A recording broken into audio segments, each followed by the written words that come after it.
This is episode of Almost in Focus.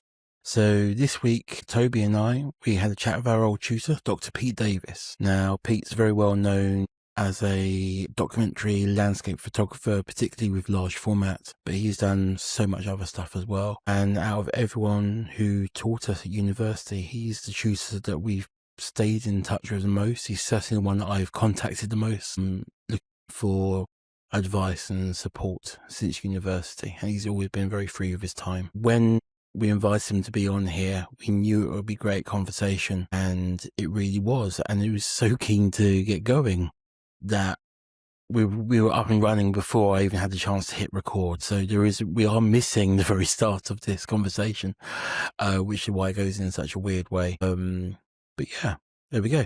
So listen, enjoy, and definitely have a check out of Pete's work. And if you're in the area, go see his exhibition. All the details are below. From your chest to the floor. And I thought, what the hell does he want that for? Then I suddenly twigged, And when I turned up at his place, he'd made me this walking stick, But maybe he thought I looked old and needed it. But I was going to say, no flattery intended, but you don't look any different to when we were at uni, well, it's funny. I saw Ian Walker a few months ago, and he said the same thing. He said, "You don't look any bloody different." I don't know. I mean, I'm old and grey. I'm 79, for God's sake. I just keep going. I don't do anything super fit. I mean, I got a big garden here which I look after. I carry a 10-8 around, which is that will do it, won't it? Yeah. And I just keep working. I mean, I'm still, March 2020, Aberystwyth University asked me if I could. Their photography lecturer went off long-term sick, and they said, we need some postgrads and PhD students looking after. Could you fill in for a few weeks? And I'm still there. Yeah. So I'm still teaching at Aberystwyth University. So between that and my projects, and they got an exhibition on at the moment and stuff, I can't do anything else. It's too busy to age. That's what it is. Well, photography has given me everything. I mean, as you guys know, I had no education. I went to a dump secondary modern school in Splot, where you were turfed out at just 15, with no qualifications, no nothing, and you were expected to work in the steelworks. That was the best you could hope for.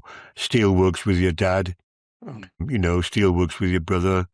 That was the best you could hope for, because there was no certificate to leave or anything. And I had photography. I had photography since I was 11, So, in fact, somebody emailed me a couple of years ago. I said, I've just seen your website. Are you that same Pete Davis that was in my class in school? You always had a bloody camera then, And because I had photography, by a fluke, I got that job in the university when I was 15, which I was totally unqualified for, which I should not have been sent for in the first place. But because I had photography, the professor who interviewed me and the chief technician said, the chief technician said, I run a little photo unit here in the department, and they had a little word with each other. And I started on the next day, literally the next day. And I just went back to school and said, I'm off. And so that was a fluke, but that was through photography. So, and then the first morning I went to work, he handed me a Leica, a screw-mount Leica, and said, "Can you load one of these?" And I said, "No." I mean, a screw-mount Leica, if you'd ever used them, they're a pain in the arse to load. Yeah, go on behind me. Yeah. So, but after an hour, I learned to load the screw-mount Leica. We took the pictures.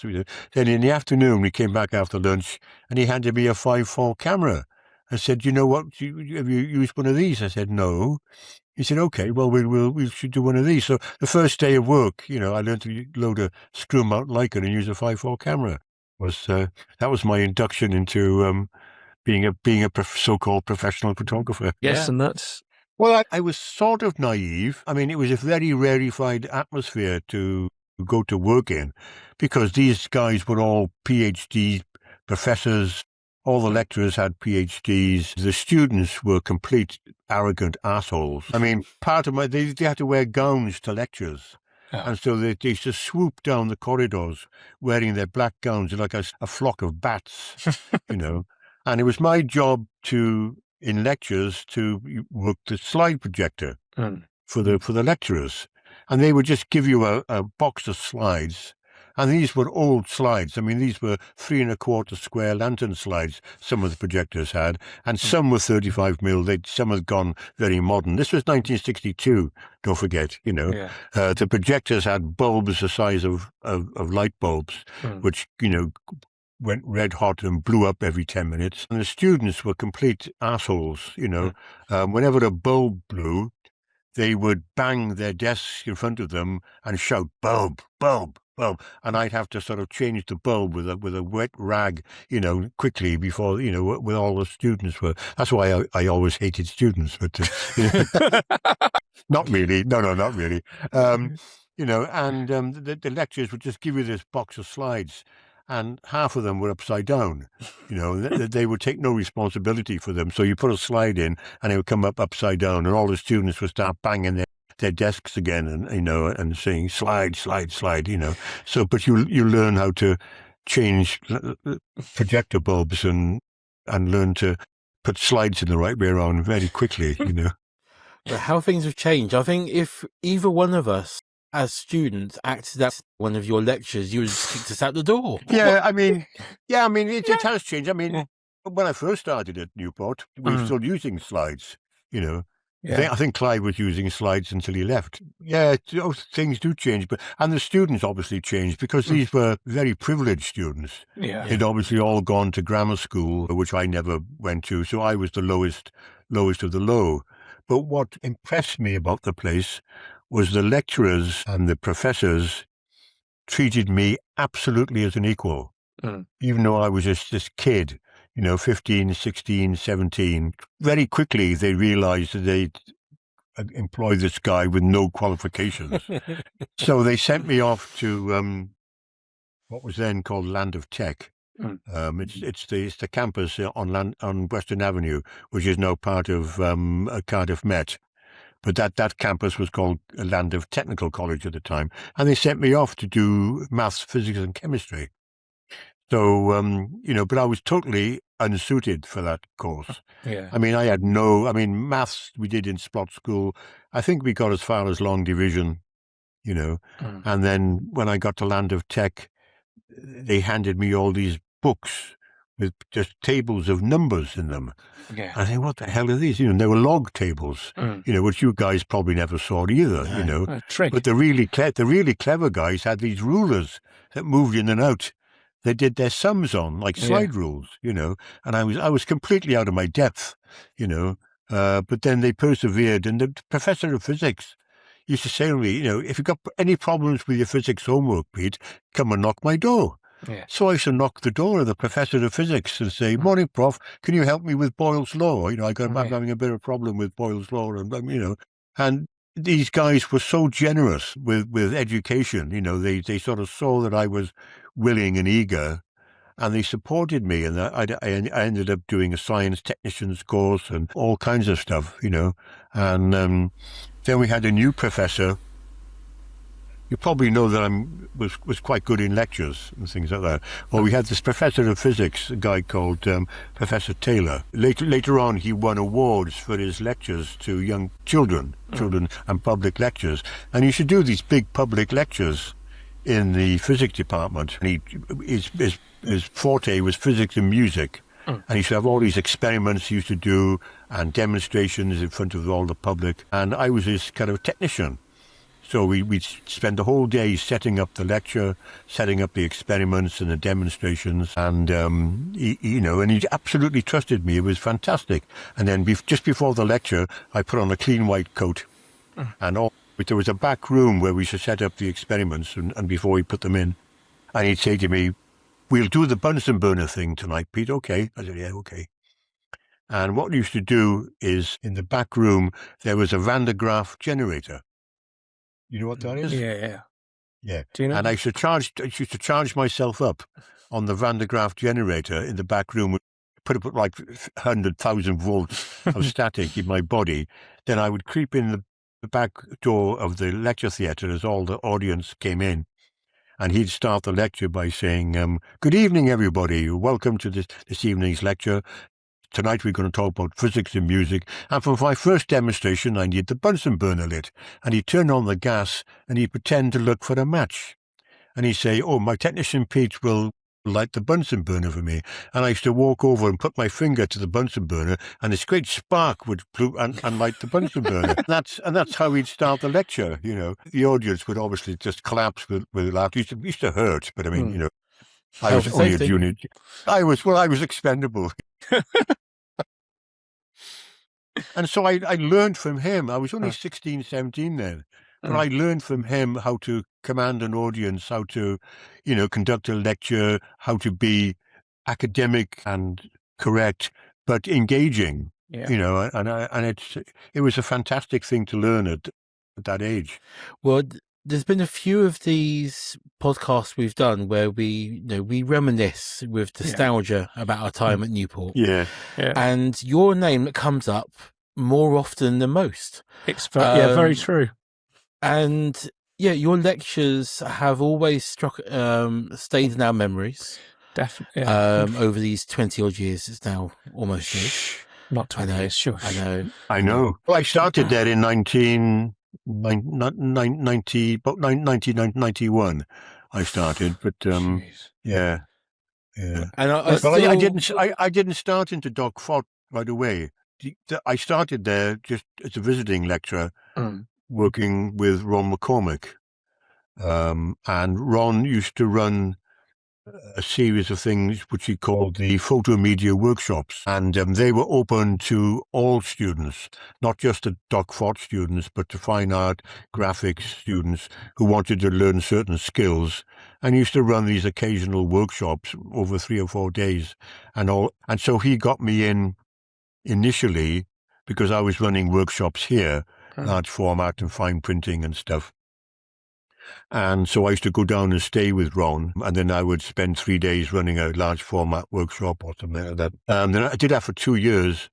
Then a full-time job came up, which I applied for, not with any hope of getting it, because all the other shortlisted people had MAs and all that stuff, and I still had nothing in terms of a formal qualification.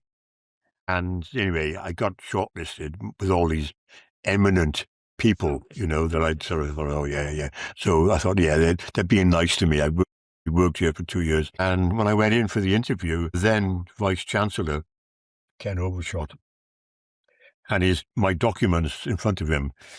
And he said, the first thing that impressed me about your CV, Pete, was that you went to Splot Secondary Modern School. And I thought, okay, should I just cut and run now? I mean, and then he said, I got some bad news for you. He said, Mr. Bob Ord has just died.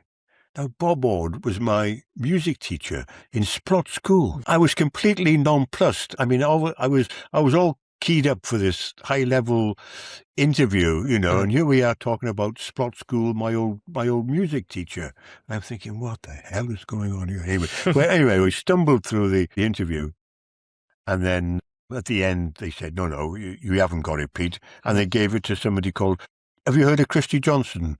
Yes. Yeah. So Christy Johnson came. She married Peter Fraser in the end. Anyway, Christy got it.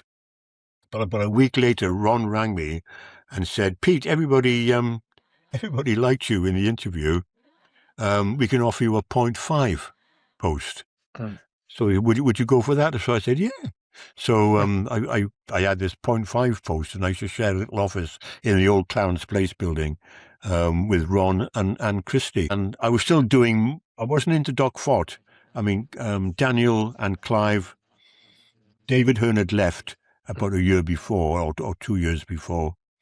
So it was Daniel and Clive and lots of part-timers ran Doc Fort. And so I was still doing these workshops for Ron. And Ron by then had started a part-time degree course. That was the first degree course at Newport, photography, was Ron's part-time course. And that's the course that Paul Cabot's did, Aled Rees-Hughes, Elaine Cabot's, Torrell Brancher.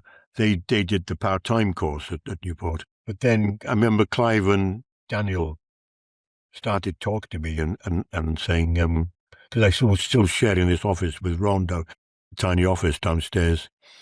And they said, come and share our office, Pete, So I ended up in the Doc Fort office, and then they said, well, perhaps you can do a bit into Doc Fort and do a bit more. So I ended up, doing a bit more in Doc Fort. So that's how it all evolved. But I mean, I was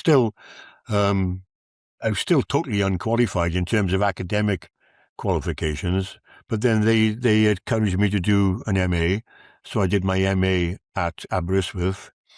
And then when I finished my MA, the folks at Aberystwyth said, "Oh, you must come and do a PhD with us now." So I ended up doing the PhD there as well. So, it was a strange journey. I was going to say, because you were doing the PhD, I think, when we were there. Yeah, you were. Yeah. I did it part-time. Yeah. I did it part-time, so I was doing it very much in my own time. And it was the Wildwood work. Yeah. But that Wildwood work was the PhD work, and that ended up being published as a book. He's looking for his copy now. You got a copy. I've actually got a few of your books. I've got your Sardinia work as well somewhere. Oh, right, you got the Sardinia one, have you? Yeah. Well, I got a few more. That's it. Yeah. More. There's plenty more. More to come. So this is a collection of my sort of black and white landscape work. Yeah. About 100 pictures in here. This is culled from a few big bodies of work. The Celtic light work, the Northern light work, and the Sardinia work is also in here. So that's a collection from about 30 years of the landscape. Then I've got my pictures that most people don't see of mine, the urban documentary work that I do. There's pictures from UK, from kind of urban documentary work. Some people call it street photography, which is a term that I hate. I hate that term. But so it's all over. There's stuff from abroad, New York, Russia, Spain, all kinds of stuff. Yeah. Then I've got reprint of the Cardiff stuff. Yeah. That's got more of the Cardiff stuff in it than everything. I remember you showing us that work. And the little tin sheds. The great little tin sheds, yeah. This is the reprint that Brian Carroll did. The original catalogue was published by the Photo Gallery in 1984. Her name was Sue Beardmore then.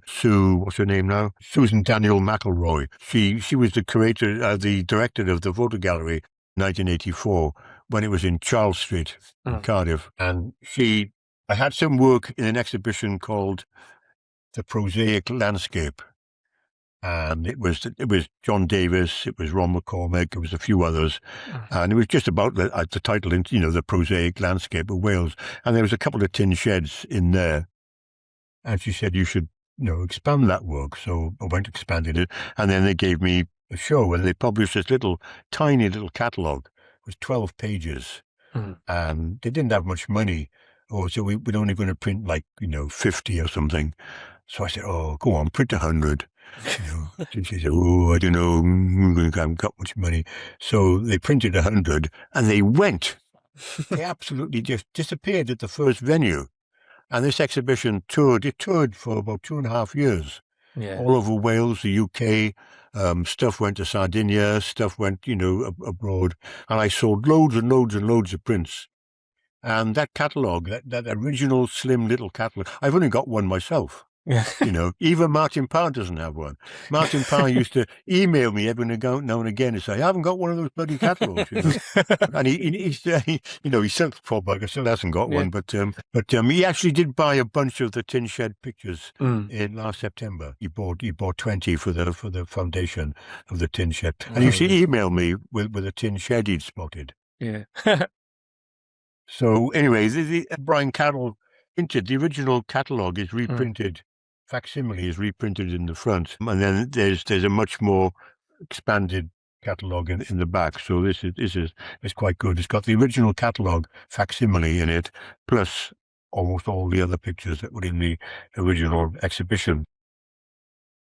See, bizarrely, that series of work was quite transformative for me at university. When we went to Newport, both, I think I'm speaking for you as well, Toby, I think here, but I think we both went with kind of like this sense of, we do this course and we're going to, do all these amazing things in photography and, we're going to change the world and all these grand ambitions. Oh, yeah. And then I remember probably in our second year when we were doing the conceptual book project, probably when you showed it to us, you showed us the tin sheds. And for me, I suddenly realized that I can do documentary photography. I can talk about truth and reality and what's happening in the world, but have fun with it and have humor and these little quirky ideas. And although we'd looked at the humor in Martin Parr's photographs and so on, it hadn't really connected for me until the tin sheds. And that's kind of something I've always had in the back of my mind since of your work. It's interesting. So many people bring different things to the tin shed. I mean, the exhibition was revived a couple of years ago, 40 years on. But during that time, people still come up to me and say, I saw a great tin shed the other day. You must go and see that one, Pete, So it's stuck in people's minds, which is, as a documentary photographer, I mean, what more could you want? 40 years on, people are still associating remembering your work, and then looking at the landscape in a different way. And people see all kinds of different things in the tin sheds. People used to ask me why I didn't photograph them in color, because they liked the rust, and the paint and the colors and things. And it was never about that for me. It was about when I first came to live here, which is. Well, actually, 50 years ago, I first came here. I was a Cardiff boy, obviously, and being plonked into the middle of Cardiganshire, I suddenly realized that it was about the way that these subsistence farmers have to live here. They have to make do and mend. They haven't got 1,000 acres of cornfields and, herds of 1,000 milking cows. They have to exist on a few pigs, a few sheep, some potatoes maybe. And, if they want a new barn, they find some old rusty tin and they bang it together to make a pigsty or a chicken shed or whatever. So to me, it was very much about the way that the people in this area lived and worked, and it was the same for most of rural Wales. So that's what it was for me, because other people see other things in those pictures. I mean, I've got my father's school hall in here. My father's school, that is. That's Pontardaven's Church Hall. It's where my father went to church, and where Richard Burton went to church. My father went to the same school as Richard Burton. And this one here is in Gantlwyd in North Wales. And that is passed so regularly. And that's exactly the same now as it was then, 40 years ago. It hasn't changed one. I think the gate, they put a new gate on there. This church gets painted regularly. The white Gothic windows get painted regularly. So this hasn't changed one iota. But others, of course, have completely disappeared. So you've got this, it just goes on. That's what it meant for me. It taught me about it when I moved here. It taught me about the people and the environment and the indigenous population who lived here. Those sheds taught me about the people who lived here. I could understand the people, because this is not a rich farming area, It's very much subsistence farming. But that's what documentary photography is about, isn't it? It is. It's about making bodies of work that maybe make people look slightly different at their environment but understanding that everybody brings their own background to the reading of pictures. I remember reading on being a photographer, David Hearn's sort of conversational book. I can't remember who it was with now. And he says in there about it's easier to define what documentary photography isn't than what it is. Yeah. And he's right in that, but I think it can be quite easy in a way, because I think from my experience from learning from you and Clive and Ken and Ian and Paul as well, it's documentary photography is about communicate. All photography is about communication, but documentary photography is the work that communicates the most. Whatever that is, whatever style, whatever approach, be it with a 10-8 camera in Sardinia and or Toby documenting himself coming out of surgery with a Olympus XA a couple of weeks ago. Do not judge the XA. It's a fantastic little camera. I'm not judging. I'm just saying though, the amazing fact that you came out of surgery and the first photo I see from your wife is you with tubes coming out of an arm and you're trying to get an XA in focus for yourself. Well, if you wait and see, if those scans come out, it will be in focus. I was pretty. Well, John, have you heard of John Grierson? Yes. Yeah, the filmmaker. Yeah. Well, it was John Grierson who first used the term documentary. But he was using it for documentary films because he was a film producer and, he was responsible for some of the classic documentary films of the 90s, like Nanook of the North and all of that stuff. And he defined documentary as the creative interpretation of actuality.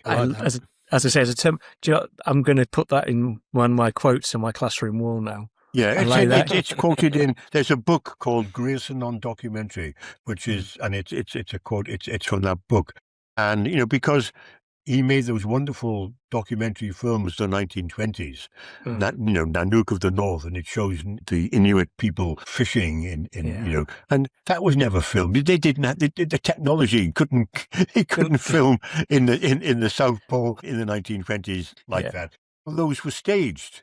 Certain parts of those films were staged. It doesn't matter because it was reality. They did do those things, but they were creative in the way that they interpreted them. They weren't lying. They weren't being really deceitful. Although if you perhaps you didn't know much about filmmaking, you might think they'd taken this antiquated hand crank camera to the South Pole or something, but they didn't.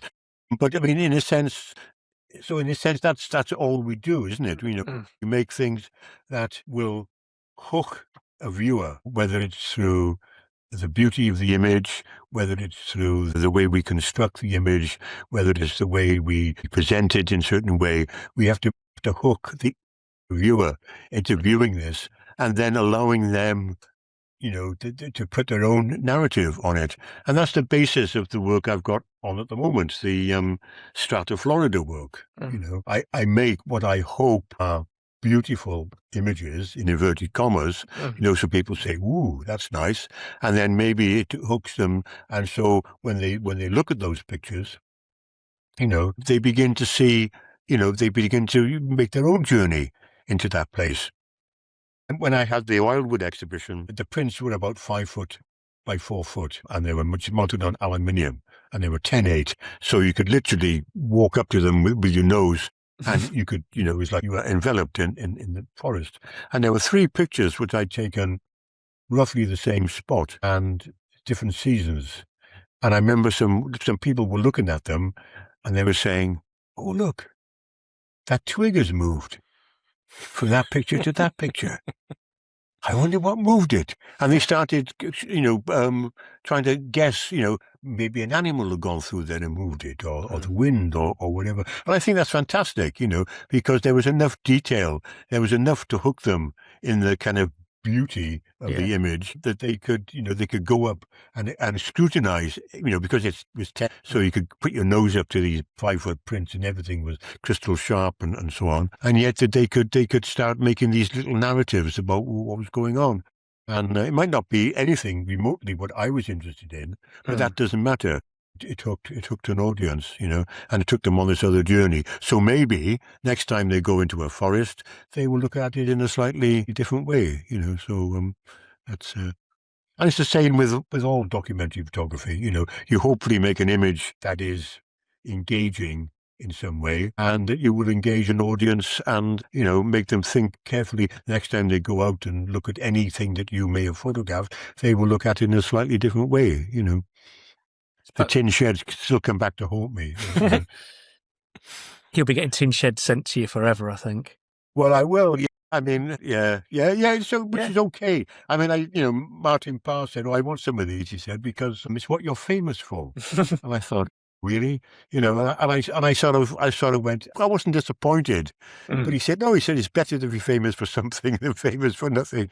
So I thought, which I thought was okay, but I think I can see where he's coming from though. Even the first book of yours that I bought was the Wildwood stuff, and obviously your exhibition at the moment is about Florida. We'll have a chat about that in a moment. And at university, you were regaling us with stories of breaking your camera in Sardinia, and oh yeah, and actually, in my large format bag, I have a Perspex ground glass that I found a bargain box at a camera fair a few years ago, and I sort of thought that's what Pete needed, and I bought it. And it lives in there just in case I have yeah. the same kind of instance of what happened to And you. mine is that there's a camera case under the bench here, and the one that was made for me in Sardinia is still goes with me from time to time, But yeah, I know that was that was a fluke. That was, I thought I was being taken out to be shot by a bandit. Banditi. See, I just remember stories. There's a couple of things I remember from Pete's lecture. That the main two were double amputation is not an excuse for missing a deadline. That's right. Yeah. Yeah, and everyone in the room was going, "Yes, Pete. Yes, Pete. yes." Yeah. I think that was our first lecture ever, and it stuck with me forever. But the other one was about being really visible when you're making your work and having the Welsh flag. Oh yeah, yeah. And just saying, be really visible because people will not be as bothered as if you're trying to creep around. And yeah. I mean, I use both of those with my students, to be fair. Yeah. Don't creep around, and double amputation isn't an acceptable excuse. No, the old Welsh flag has got me out of a few scrapes over the years. Yeah, but which is fine. It's a bit of a gimmick, but it's a ploy to make pictures. I memean, I'm doing it now with these craftspeople pictures. I'm sure that half of them think I'm bonkers when I turn up with all this stuff. Because they're probably all used to. Most of them have been photographed a lot before because they're quite well-known people. But they usually have somebody coming in and going click, click, click, click, click, click, click, click, click, click, click. They just say, sit there and and don't move. And the exposure is about a second, and and it's all over. And almost everyone has emailed me afterwards and said, "Wow, that's one of the nicest pictures I've had taken of me." So it's obviously it works. But it's quality over quantity, isn't it? With modern cameras, and I'm going to sound like I'm 10 times older than I am, but modern cameras, you just fire 1,000 shots and you'll get a good image. Whereas slower processes, you wait, you get the shot right, you make it once, you get it in camera. Yeah, it's. I guess you choose strategy for working that is appropriate to the subject and what you're trying to say and do. If I was commissioned to photograph for Grand Prix, I probably wouldn't take a 10-8 camera with me. On a wedding. But, although I once was asked to shoot a wedding on 10-8, and I politely declined. I said, I think you might like it. I said, I think most of the guests would would have had a belly full after 5 minutes, So I think it's appropriate, and that's what I do with all the work I do, and it's the same with presenting the work and producing the work. Is it going to be in color? Is it black and white? How are you going to print it? How are you going to present it? I mean, the work in Strata Florida at the moment, there's there's color work, black, and there's new work which is black and white, which are platinum prints. Which is a completely different foil and a counter to the color work that shows that I've got more than one way of looking at that particular location, and interpreting it. So, there's more than one way to skin a cat, and you just have to be. It's when all those things come together and work, when the idea, the strategy for working, the technical part of it. Yeah. The presentation is when all those mesh together and work. That's when things work. If one thing is out of kilter, then it doesn't work. And sometimes that can take a bit of working around. So what led you to the platinum printing? Because I've seen photographs of you, but I've not seen the face to face, and they are quite beautiful and they're tonally very different to a silver print. Yeah. How did you fall into doing platinum? I've been making platinum prints for over 30 years, actually. When I did the work on Cardiff, I forgot that. Yeah. When I did the Cardiff work, that was 1990-something, 97, I think. I did this big body of work on Cardiff, which were all silver prints, and I was using 7x5-inch film at that time. I'd moved from 5.4 to 7x5. And when you climb up Cardiff from the bottom, what they call the Minffordd path, which goes from the end of Taliesin Lake, there's a car park, that's the Minffordd. It's the steepest way up. I noticed there's a beautiful ancient oak forest on those initial slopes before it comes to the mountain proper. And people were running through that forest to get to the top, And I thought, this is a really interesting little spot here. And most people who come up here just don't even look left or right. They're so keen to get to the top. And I thought, well, I'll do a little separate body of work just on this oak forest, on the slopes, on the southern slopes. And I thought, how can I make it different? So I made platinum prints.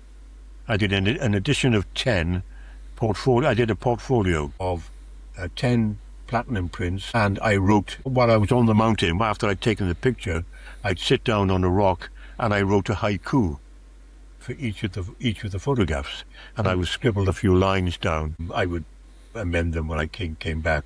So I did this limited edition portfolio of platinum prints.